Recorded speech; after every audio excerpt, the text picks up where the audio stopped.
Hello, welcome to another session of my Photoshop tutorial. Today, I'll be taking you through how to create dramatic Gaussian blur on your images.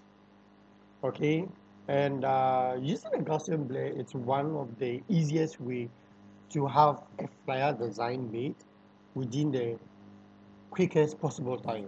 Okay, so with your image imported in Photoshop, you move to the rectangular tool. That's if you want to create your blur with a rectangular tool.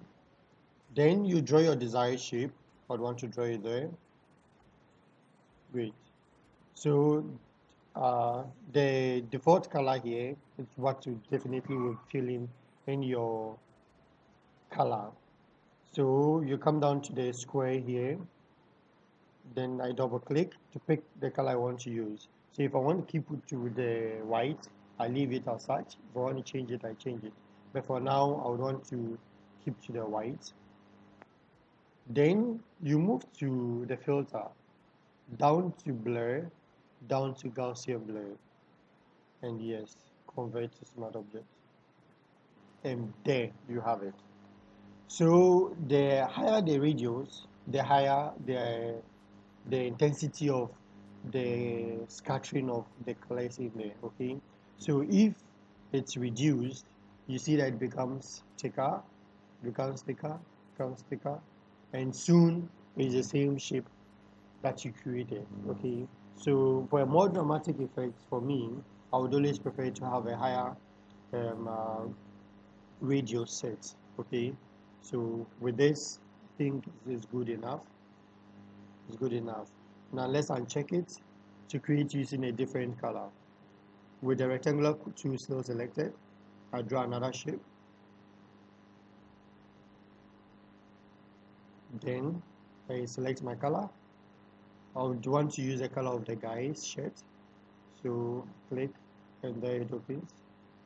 I want to probably use a lighter shade. Lighter shade? Yes, and okay. Back to filter, blur, Gaussian blur. Yes, convert to a smart object. And there you have that dramatic effect. There also.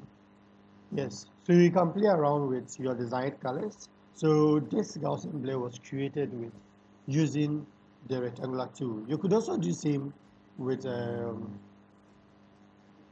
ellipse, and you could use it to even create more dramatic gradient backgrounds or whatever you want to use it for. Okay, so with the ellipse tool selected, I would want to probably just draw a circle here with my shift key clicked on. I drag to have an even shape, and then back to the filter tab to blur, to the Gaussian blur again, and yes, convert to a smart object. And there, see some dramatic effect today. Great, great, so beautiful. So yes, so that is it for the Gaussian blur today. Please do subscribe, like, leave a comment on what next you want me to teach you on, and please share. Thank you very much.